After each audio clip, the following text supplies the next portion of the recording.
a diner soundboard and an MPU that the client is using in his diner. This happens to be an 11A MPU, which is a nice MPU, but it's not necessary for diner. And it had me a little confused that there were F14 ROMs in the sound section. But the bottom line is none of this sound section in this area matters in the least, because diner is an 11C game and it doesn't use that part of the sound system, or the the CPU section. So we've got it booted up. You heard the dong, that's good. And you heard that. Let's get past that, do a little music test.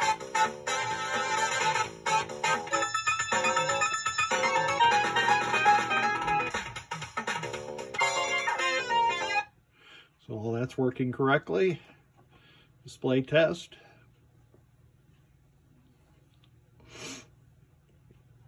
And I didn't expect any issues here, and there are none.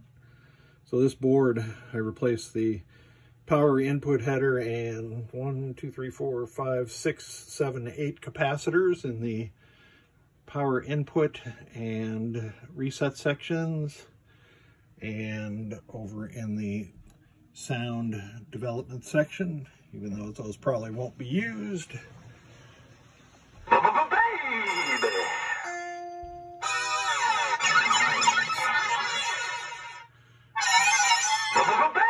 Diner peculiarly has no sound. It sounds 6. Well, that was totally correct. You can see all the lamps are operating correctly. And let me move this a little bit. And let's get to the solenoids.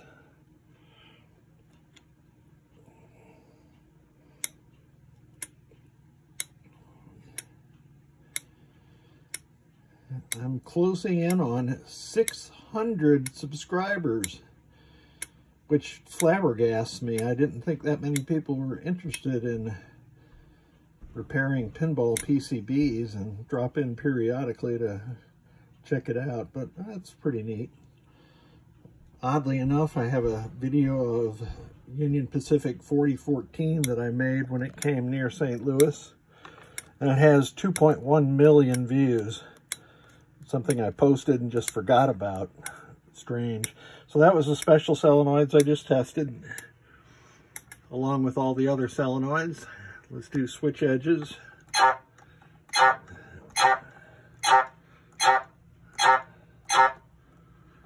And let's see what the last switch is for diner. 59. And that is correct.